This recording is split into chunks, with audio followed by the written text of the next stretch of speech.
So I was able to do my thesis research in the laboratory there, focusing on cancer.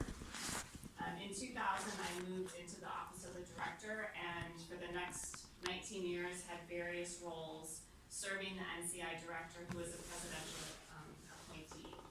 So I do see some similarities in terms of how the U.S. National Cancer Institute operates as a government entity and how IAEA operates as a UN entity. There are some parallels.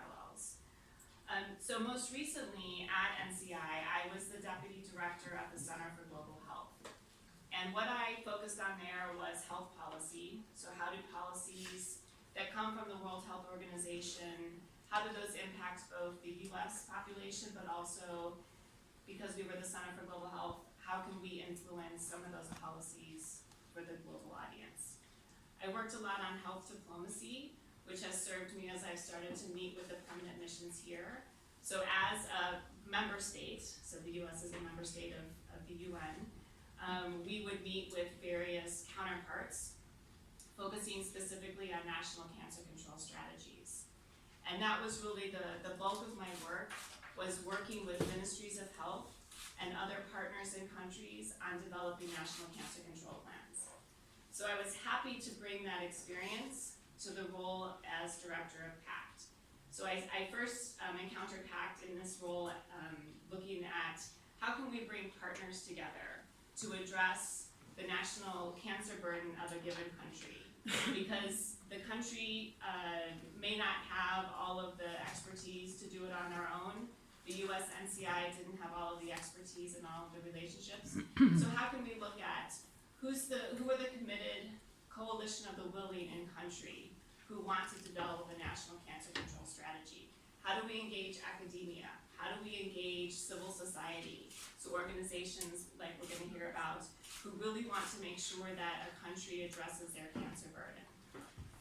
And so I brought that expertise to PACT. So the three areas that I want to highlight that PACT has been engaging in since 2005, since its inception, have been performing these impact reviews. So looking at the provision of cancer services in a country, from early detection, prevention services, all the way through palliative care and survivorship. And again, we're going to hear about survivorship in the context of childhood cancer, but it's important to any cancer patient having that survivorship plan.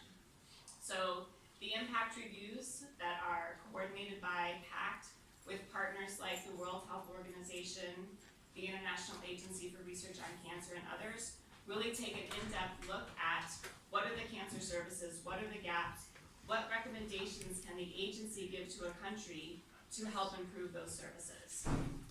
And what we really want to do going forward in PACT is take those reports and those key recommendations and help the country integrate those into resource mobilization, so documents that the country can develop to provide to donors to say, these are expert recommendations, this is what our country needs to focus on, and we need some financial support to be able to do that. So that's one of the areas. Another area is an actual development of the National Cancer Control Plan. So this is an important strategic document. It's not only in terms of the radiotherapy, the diagnostic imaging, but really it cuts across the entire spectrum. And what I've come to appreciate in the last 2 months here is because we work with nuclear applications in human health, so Kirsten's group here at the agency, but also nuclear safety. We're really looking at, from the provision of radiotherapy and nuclear medicine, what are the regulations that need to be in place? What is that security infrastructure that needs to be in place? I knew that NCCP's National Cancer Control Plans were complex, but again, when you layer on some of the additional components of what the agency can provide, there's an added layer of complexity. But it's again working together and making sure we have key partners at the table as we think about this holistic approach to cancer control. How am I on myself? You have 1 minute. Okay, good. So I want to flag again that partnerships are important. So we're looking at partnerships within the Technical Cooperation Department, partnerships across the agency, and those key external partners that we want to engage both for the impact reviews as well as the follow-on activities. And then perhaps we could talk further about the scientific forum. So the session that PACT is organizing is all about partnerships. And we have some key partners who are going to be presenting during the session, as well as key partners we hope are in the audience who will provide their enthusiastic support of the initiative that Anya will talk about. So, thank you, Lisa. Sure. I realize it doesn't say I'm going to talk the table when there's 1 minute left. Okay. You are aware of that.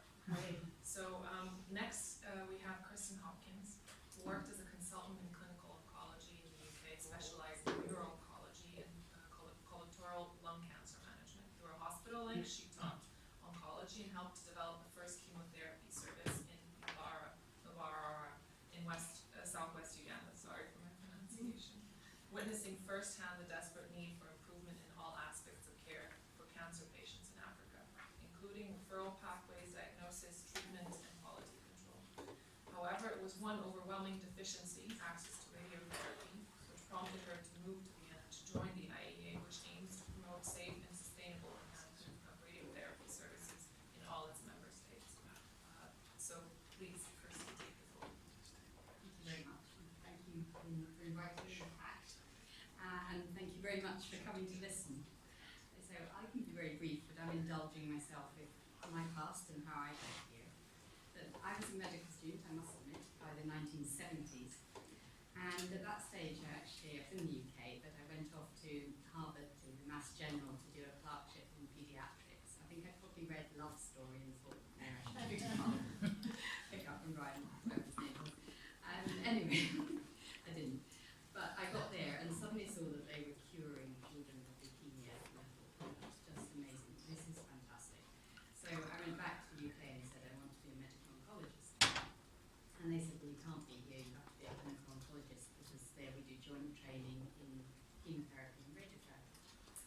And I said, but that's ridiculous, because I want to be a medical oncologist. And I said, in 20 years, radiotherapy will be dead. It's barbaric, it goes everywhere, there's all these side effects, all these normal cells. And anyway, we're going to gene therapy and monoclonal antibodies, and we're going to know about the genome and so on, and we're going to change the world.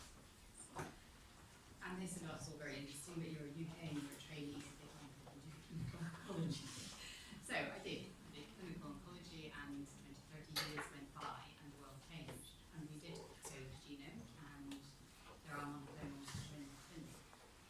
But an interesting thing happened with radiotherapy, because the reason that radiotherapy appeared barbaric and was damaging cells, we understood even back then, I know you think I'm very old, but even then, we understood the laws of physics. But we didn't know how to modulate the beam. We couldn't get different field sizes, we couldn't move a machine, we couldn't even envisage the idea of a computer-driven treatment. There was a computer, I was taken to see it at university, it took a whole room, and we sort of visited it and looked at it, and we went home. But we couldn't envisage a world where you could have a computer that would talk to a radiotherapy machine, or indeed that any normal hospital would be able to afford something like a computer. And yes, we coded the genome and so on, but if you look at what happened in 30 years to the world of information technology, it's just, we live in a different planet now. And so we developed sophisticated radiotherapy that can move the machine around the patient. It can deliver a different feel, different shape, very informal radiotherapy, so it's increasing the dose to your target or decreasing the dose roundabout. And then you either can have fewer side effects, as you grow up and survive with it, or if it's a very resistant tumour, you can increase the dose with the same side effects. That's the therapeutic index.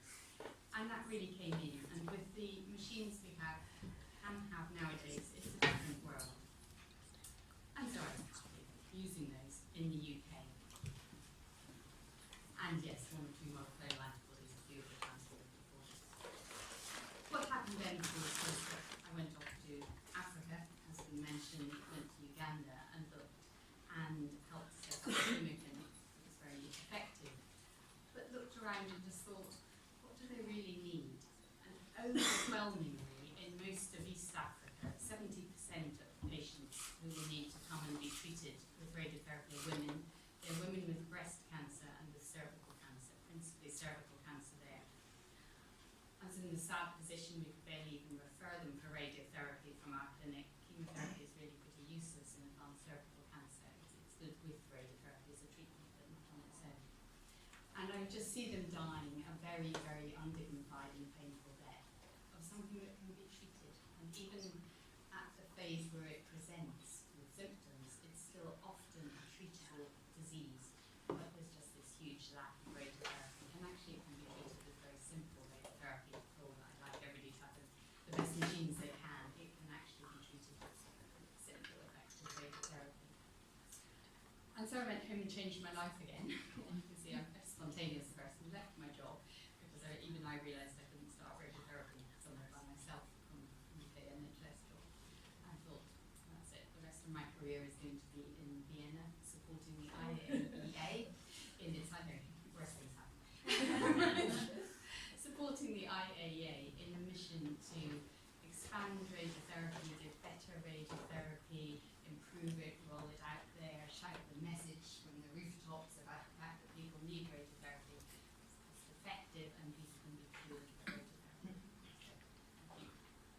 Thank you, that was actually very much, we have some time left, but we'll move on. I'm sure there'll be questions. So our third speaker is Karina Schneider, and she was diagnosed with Ewing sarcoma at the age of 17. Since 2009, she's been volunteering as a patient advocate in the Austrian Survivors Group, and since 2016 as the group's co-head.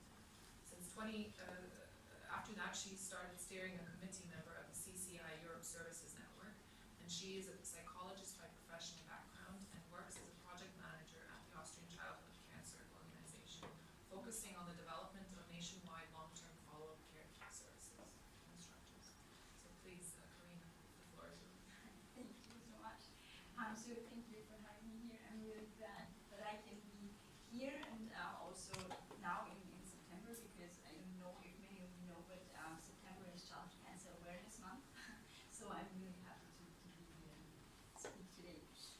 Well, so like, as you heard, my way into the cancer community wasn't quite that on purpose. So when I was 17 and I was diagnosed with a Ewing sarcoma, that was really not what I had expected or wanted for my life. I was really pissed off actually, because I was thinking, why is this happening and why can't I go to school now for like, I don't know, 9 months during my therapy. But okay, you get over it, you have to live with the situation. And also everyone says, okay, look, you go through that, you have 9 months of chemotherapy, you will have surgery and maybe radiation. Also, but then you can go back to school and you can just go on where you had left before. And so, okay, I can do this. Let's say it's years. And then, luckily, everything went fine. And I could go back to school, but quite soon I realized, okay, but not everything is like before, like everyone had told me. So I had to live with, I had scars. I mean, the classic is like people lose their hair during chemotherapy, and you were also like, you will see they will grow back, and maybe they will be even more than before. Maybe they will be curly and blah blah. So these are the words that they became your fears. But then when you realize, okay, but it's not like that. You still have to live. You have to be there and say, okay, so how do I go on? I was promised something different, actually. But still, you always are reminded to be happy that you are alive. So this is the gap that many survivors have to deal with when they get back, when they survive, when they are cured, but still face issues. But on the other hand, what they hear from their surroundings is, you survived cancer. Enjoy your life. Seize the day. Carpe diem. So how do we deal with that? And that was when I realized, okay, but I need something more. There needs to be something more. And that's when I got in touch with the amazing patient advocates from the Austrian Survivors Group and the Austrian Childhood Cancer Organization. When I learned, okay, but I'm not alone in this. So there are many other survivors who are dealing with the same issues. I'm really bad at numbers, but there is a number that I want to give you, or some numbers. So in Europe, we have 35,000 children and adolescents who are diagnosed with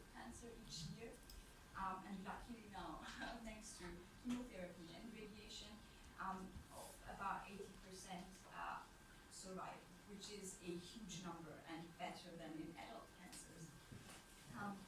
And still, and that's I think the thing that not so many people know, up to 2/3 of these 80% have to deal with late effects of their cancer or the treatments from the cancer. So that is something that we are facing in childhood cancer next to the absolutely phenomenal cure rates, which there is also still room for improvement, of course, because we want 100%, of course. But we also see that we have to focus on improving the treatments in order to minimize the late effects. And until we are there, we need long-term care for the survivors, because late effects can that affects all organ systems, can affect every organ in your body. When we are talking with women in nuclear, fertility impairments, for instance, that is something very common, not only for women but also for men. And then we also have the second malignancy. So if you are treated, as we were also talking before, for lymphoma, and you get radiation, women, for instance, have a highly elevated risk for secondary cancers, secondary breast cancers, at a very young age. And so for this kind of issue, we need long-term care, where the former childhood cancer patients can turn to and get checkups. Also, when you are 20 years old, you get your mammography, for instance. I mean, who does that? If you go to your GP, for instance, at 21 and say, I want to have a mammography, you say, why should you go? You are not 40. So here there is a lot, a great need for improvement.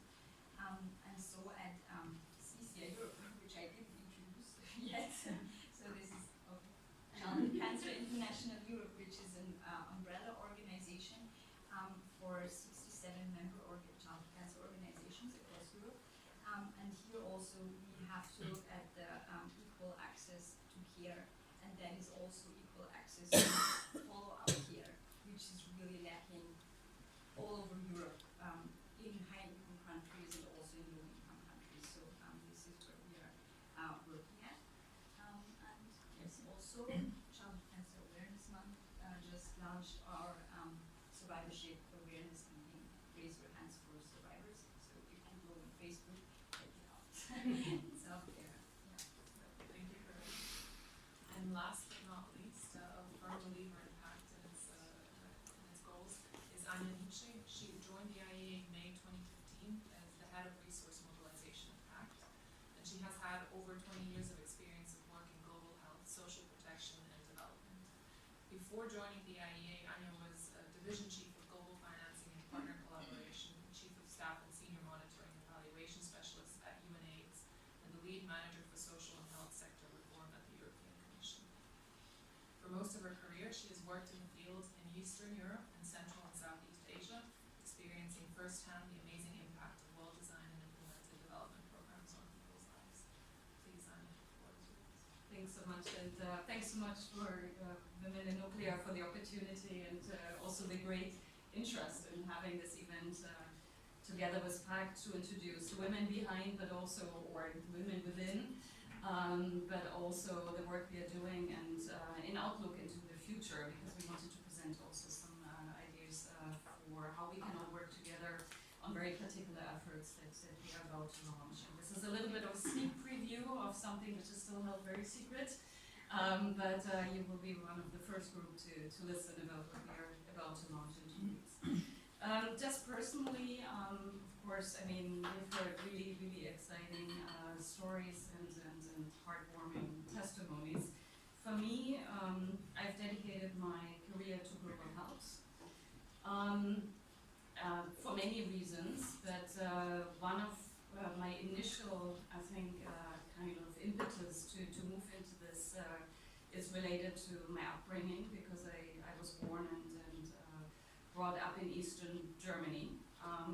So for me, of course, when the wall came down and when I was 18, there was a big urge to work internationally for obvious reasons, because of the experience of not being able to travel and work abroad and have that exchange, but also to drive for equal opportunities, because again, personal experience, how important it is to have access to opportunities for everyone that needs it.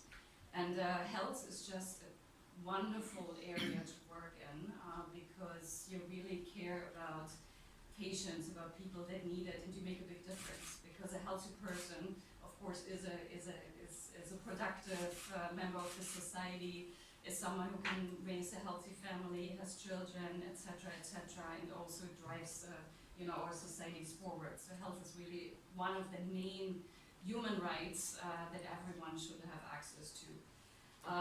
So I initially started working on communicable diseases for a long time, in particular on HIV, and that was also a life-changing experience. By the way, one of my wonderful colleagues, Diana, also shared some of the journey with me at UNAIDS, since she's here in the room. Because in UNAIDS I started in 1997, which was just the second or third year of the program actually that was established by the UN. It was a joint effort of different UN agencies. We started with 30 people, a terrible disease at hand, big epidemic, lot of concerns that this would devastate Africa, it would lead to civil war, many AIDS orphans, a lot of concerns, but basically no global action, no money. Yeah. So we initially started with globally $25 million spent per year globally on HIV, and basically no access to treatment for anyone outside of the US and the developed world. Western Europe and the US.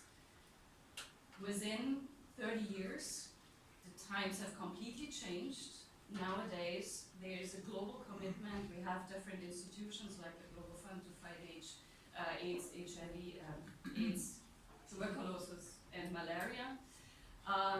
We have many different UN agencies working on HIV, lots of bilateral programs, including, of course, the big program from the US, PEPFAR, the President's Emergency Program, and a global spend of $35 billion per year on fighting HIV and helping patients living with HIV in developing countries. At the moment, there are over 30 million people that receive life-saving antiretroviral treatment for HIV daily and for life, and this is being paid for by the global community. So this is really something where we can say we can make a big difference. We can save many lives. It's possible. You can turn a terrible, sad story around into something really, really great and exciting. In 2015, I joined the agency because, I really felt that we have lots of lessons that we learned in the HIV community and also in TB and malaria that we could apply to cancer in particular, and something very exciting that the agency offers because there's a lot of expertise, technical expertise in the house. There's this big drive to apply science and technology to solve big issues. There are fantastic opportunities, but still not enough is being done.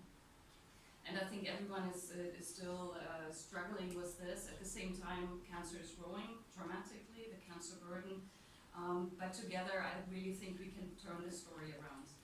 And in this sense, I wanted to quickly introduce to you the Women's Cancer Partnership Initiative, which we are about to launch at the Scientific Forum, together with different partners. I have a few slides if I show them to you. Oh.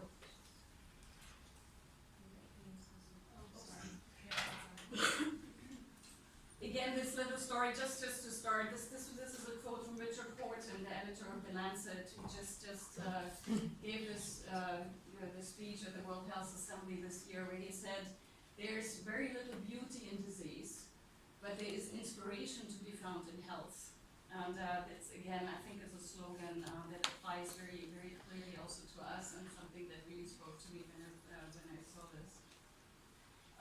Basically, what are we talking about? We're talking about inequality in access to cancer care. And I mentioned HIV as an example, but of course we see big differences in survival rates of cancer patients across the world because there is not sufficient access to early diagnosis and quality treatment.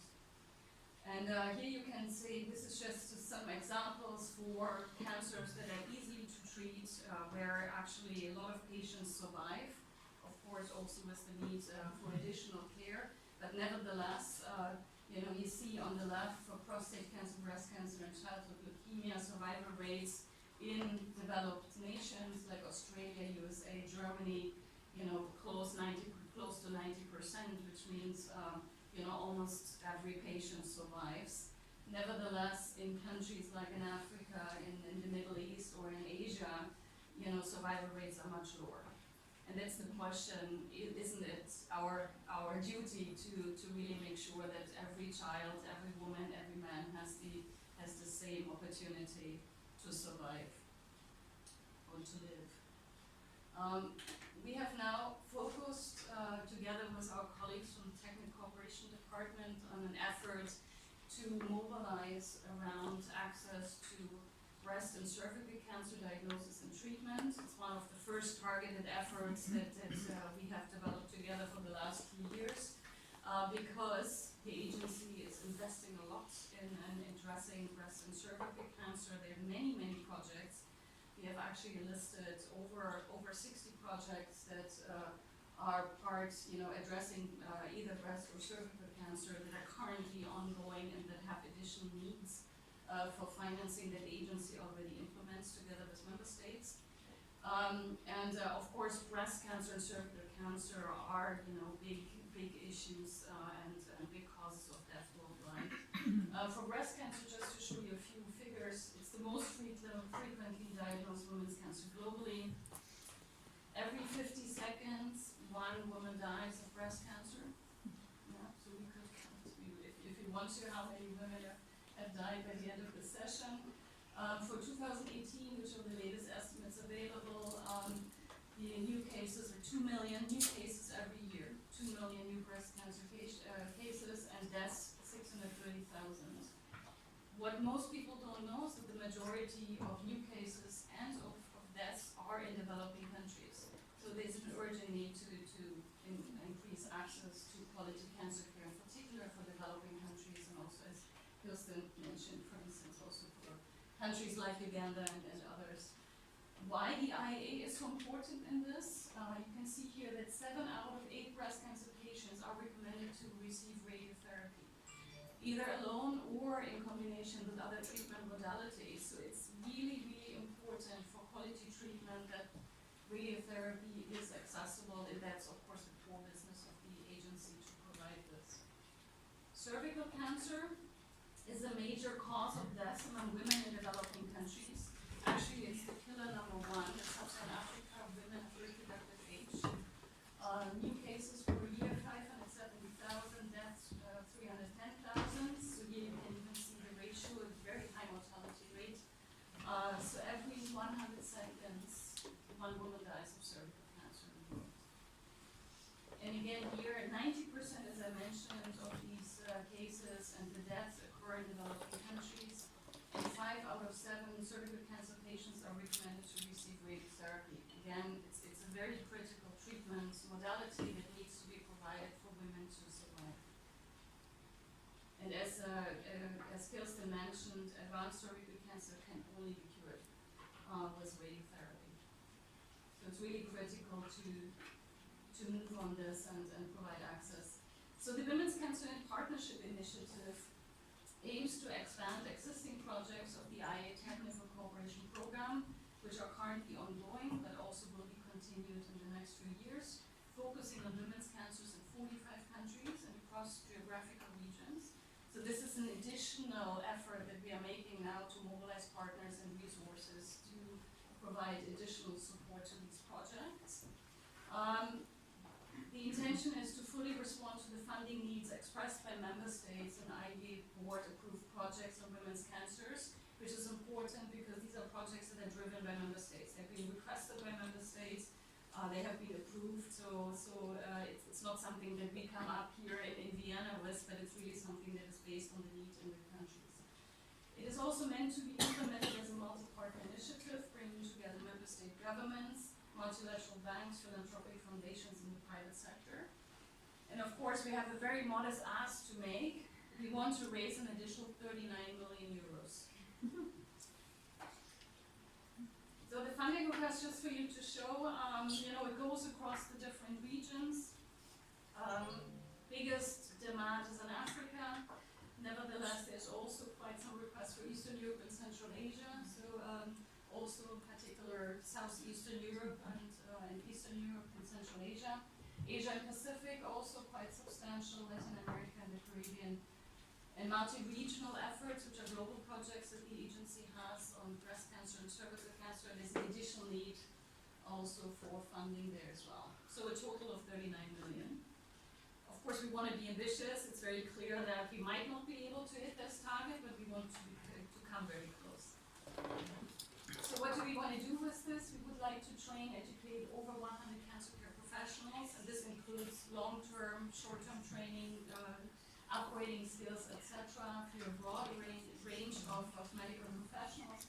We want to upgrade over 40 cancer care facilities, and we want to establish quality assurance and management systems in radiation and nuclear medicine.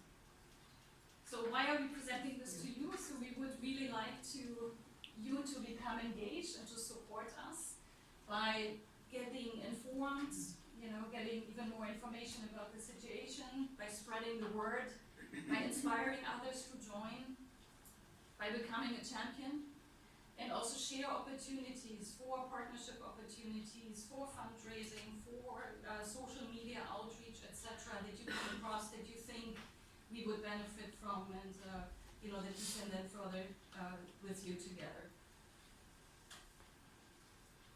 Thank you. Thank you.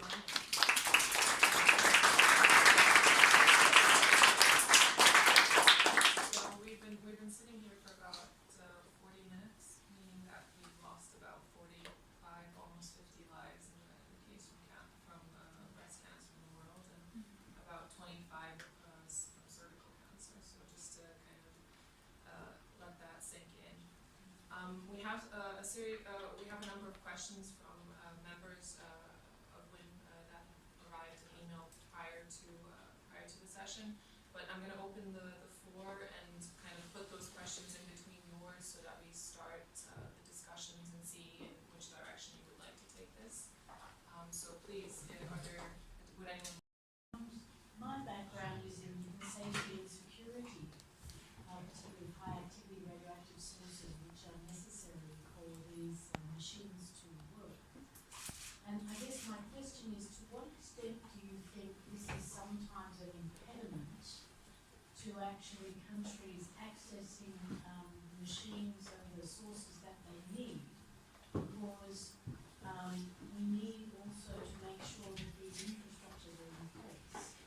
And how can they work together? I mean, my organisation is an NGO focused on security of radioactive sources.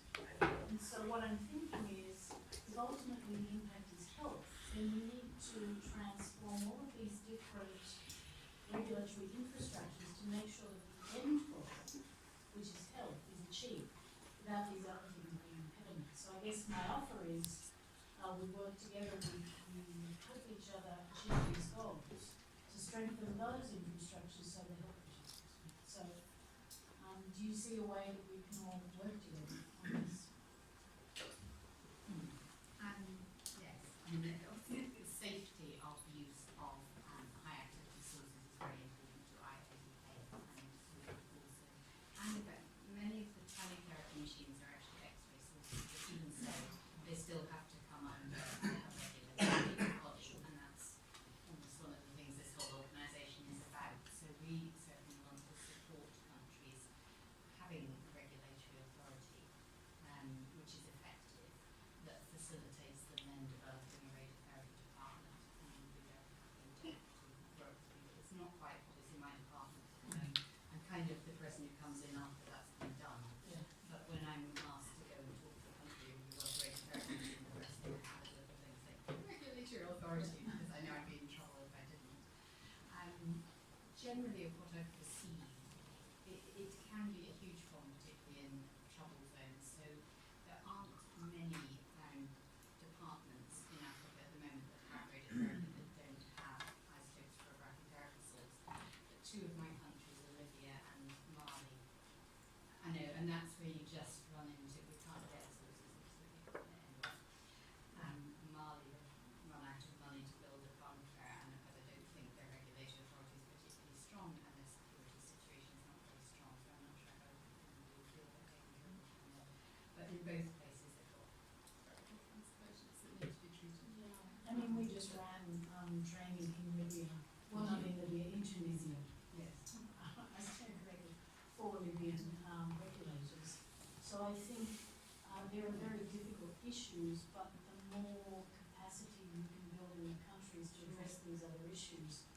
how we can support the optimum. Fundamental. Yeah. For people like me, it's fundamental.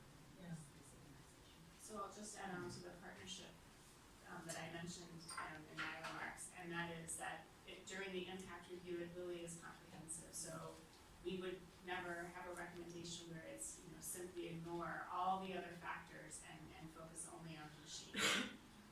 There are opportunities for treatment and cure, and so I want to make sure that, yes, there are women currently dying of breast and cervical cancer, and we do have the ability to treat. Now we just have to marry the need and the treatment. So we do look with our colleagues here at the agency on that safety and security infrastructure.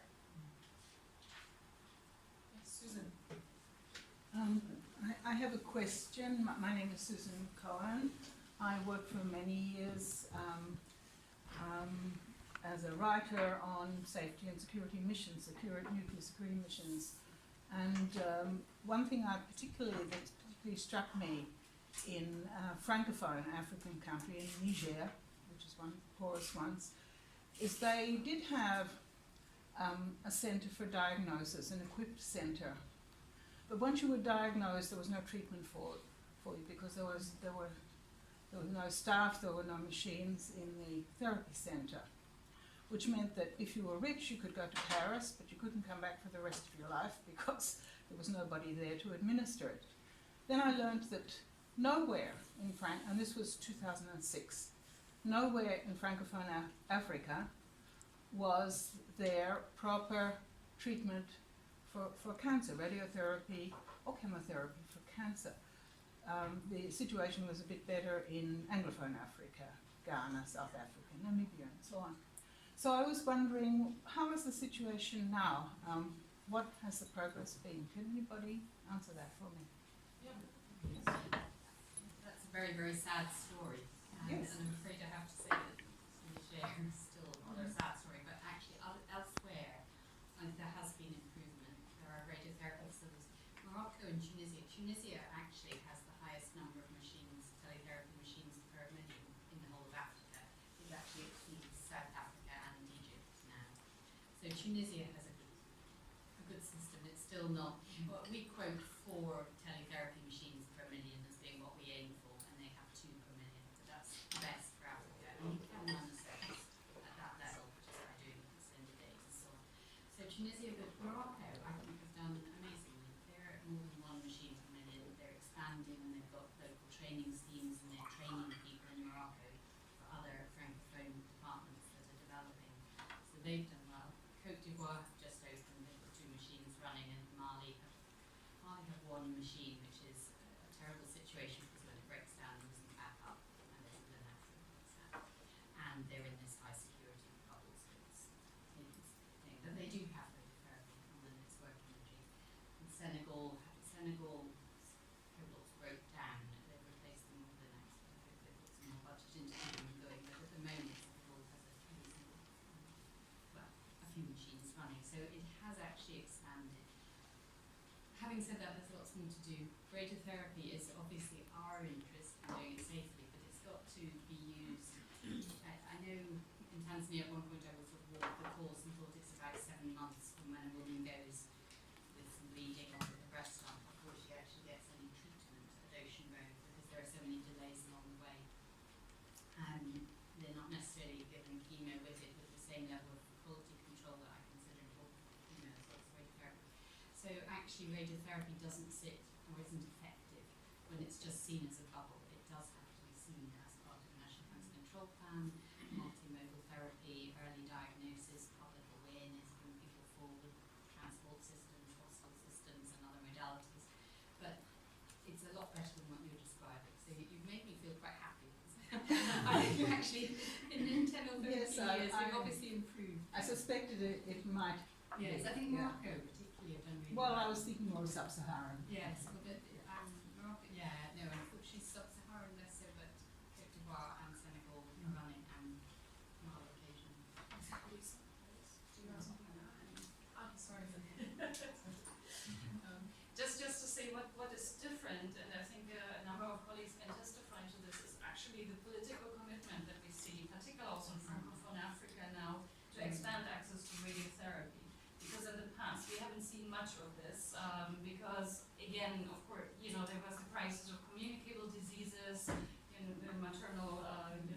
mortality, etc., everything. But there has been so much progress on these fronts so that now there is a shift also to talk more about non-communicable diseases because people live longer. And of course, there are increasing cancer cases that require attention. And we see a lot of political leaders, particularly also, as I said, first ladies in Francophone Africa, but also presidents, etc., now talking about the need to establish cancer treatment facilities, actually also convincing their parliaments to allocate local resources to do so. So it's quite some movements which I think we can all capitalize on to improve the situation very soon. Yeah, I'm okay. Okay, next, please. I wanted to follow up on this comment from Anya because of course the numbers are very sad, but still from the donor countries, everything is focused on communicable diseases still. There has not happened this switch. And I think this is, I don't know how the agency can advocate, who has to advocate, but from the donor countries, still it's focusing on communicable diseases. So how can we, because maybe from member states there is this change, it has changed and they are raising this lead, but from donors, not yet. It's very true, but it's also because the bilateral programs on global health and the mechanisms were established to address communicable diseases. And there was a lot of political drive behind it, in particular in the 90s, to get those established and growing at the end of the 90s, the early 2000s. We are not seeing the similar drive yet related to non-communicable diseases. It has to do that non-communicable diseases are not as easy to sell, to market, because there are no easy solutions. Cancer is a very complex disease, actually many different diseases, right? Hundreds of different diseases that need to be treated differently. The cancer care itself is so complex. So it's different from offering a vaccine to a child, which is of course an easy thing for Bill Gates to promote, to say, with $1 vaccine, I'm saving a life. For cancer, it's much more complex to do. Nevertheless, I think that the SDGs now, in particular SDG 17, calls for a new paradigm on how to finance development, because you cannot just rely on the development partners, the actors, the traditional ones. There won't be enough money. And we need to develop new partnerships, bring in non-traditional donors, more these multilateral banks. It's something that the agency is really trying to capitalize on, looking at private sector partners, etc., and really change the paradigm around how do you finance this type of really large ticket items, because DFIDs, Irish Aid and all these, these are wonderful programs, but they will not be able to put the amounts up that are needed to really make a difference. So we need to kind of reshape, and that's something I think also that we've been thinking about at the agency on how to do that and how to present ourselves. I'm looking at Emma.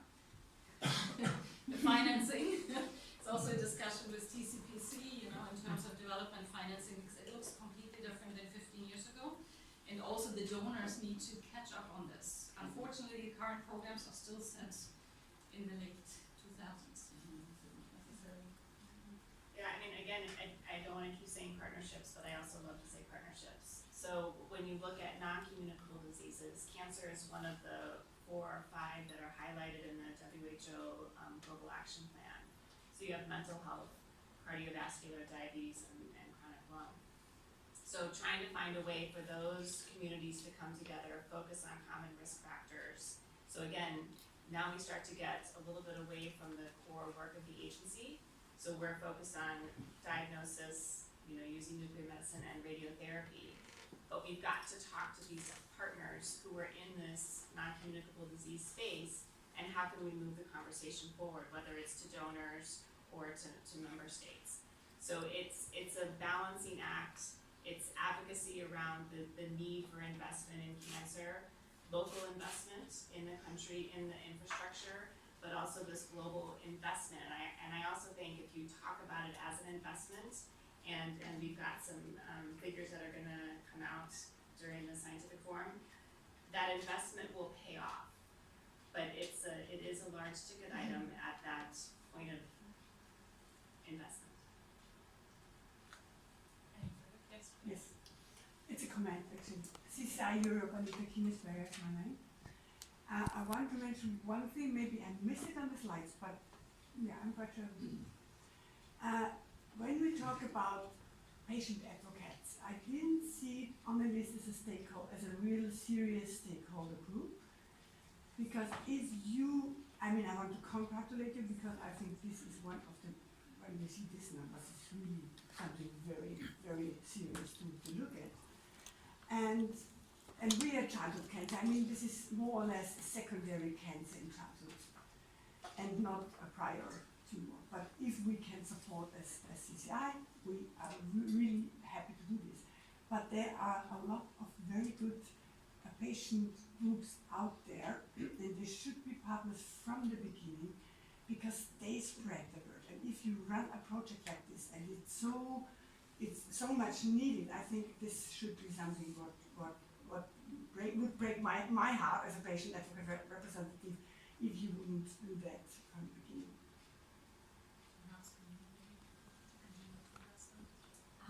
Well, we come from the same organization, so that is, yeah, no, basically, I think if we talk about partnerships, here really is the question, who counts as a partner and with what expertise?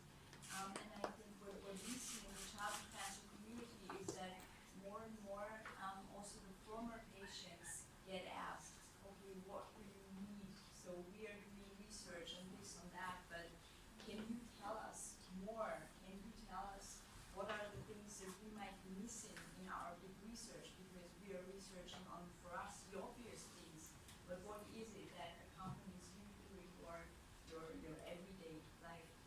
So I think to lift also the former patients, and I know it's not always so easy to work with patient advocates because for many reasons, but I think if we manage to lift former patients or patients to the level of experts, I think that would really be a big step forward.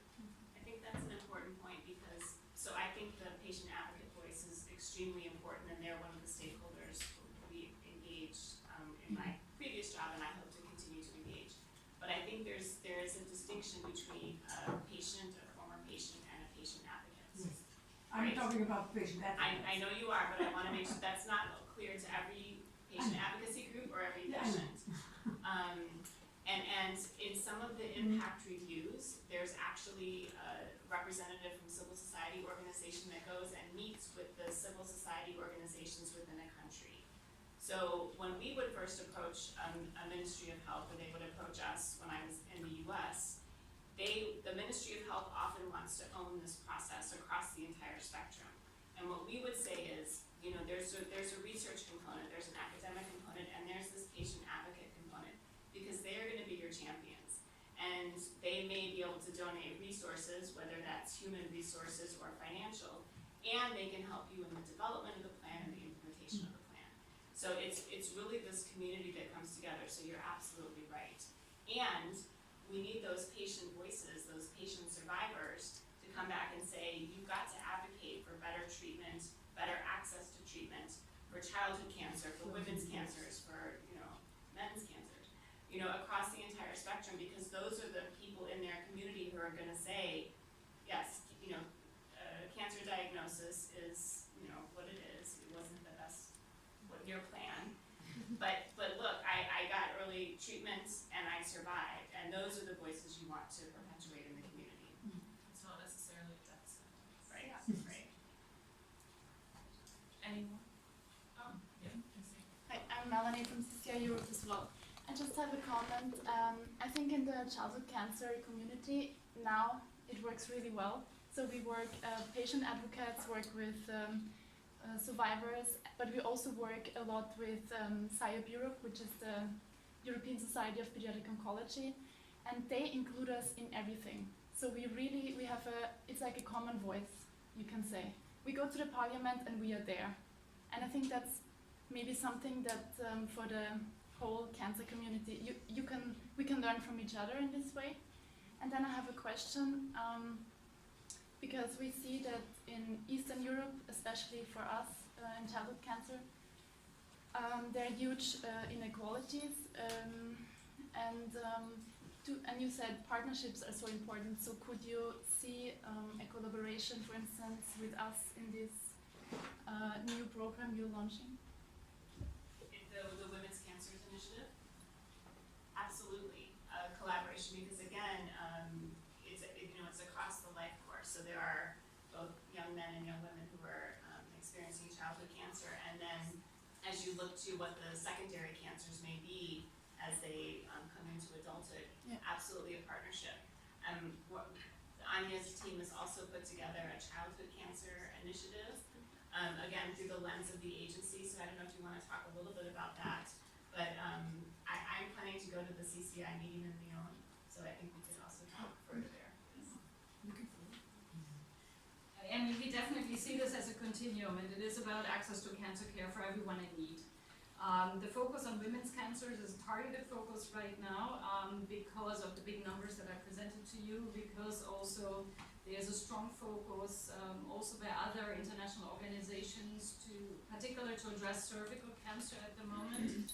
There's a joint UN program to address cervical cancer because it is very much linked also to HIV, and there has been a lot of investment in HIV in the past, as I already mentioned, and it's still ongoing.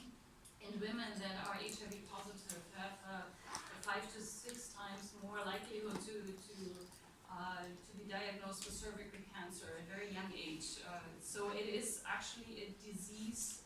Again, a patient is a patient is a patient, right? So you look at HIV, you invest in this, you keep the woman alive, and then she dies of cervical cancer because there's no access to radiotherapy, for example. So it doesn't really make sense in terms of investment, because you want to invest in productive life years. So here there's a strong movement around cervical cancer. There's a lot of groups, the IAEA is already part of it. So we are kind of pushing this now ahead because we want to really have meaningful investments in there. But of course, in addition, we also focus on other areas, and pediatric radiation oncology, for instance, is one area that is coming more and more, in particular from different regions, where member states want more investments and support from the agency as well.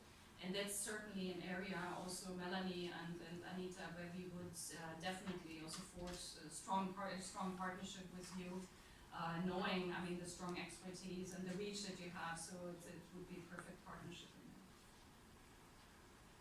Any further questions? I have one. I was wondering how large is that practice, how many staff members you have? Sure. So we have currently 12 staff and consultants, and we're in the process of hiring 2 P2 staff. And Such a small group and such a big firm. But we're working with everyone in the small but house, mighty, right? yes. So again, I tried to put on paper a mental model. So it's really looking at how do we engage with the regional divisions, how do we engage with the technical divisions, because the one house approach makes sense, especially for an issue like cancer that cuts across not only the expertise within IAEA, but across different UN agencies and other partners. Maybe a question also for Anya, since you worked in the HIV field and you really were there from the beginning. Could you maybe give us a figure of, or as kind of like an estimate at how long it would take if we had this program in place to see measurable results, measurable decreases in mortality rates or anything like that? Thomas, it's a difficult question. Actually, our colleague James just helped us crunch the new numbers where you compare cancer deaths to HIV, tuberculosis, and malaria deaths combined.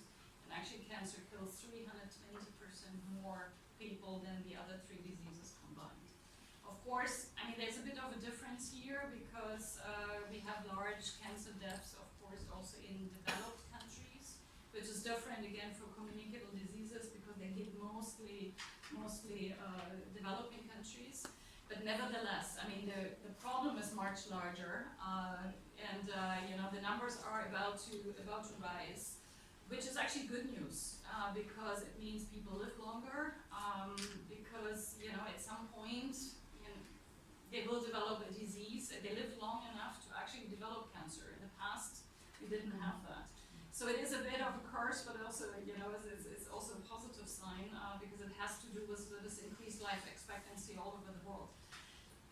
How long it will take to reduce numbers? I mean, I showed you the comparison between what is possible on big cancers like prostate cancer, breast cancer, leukemia.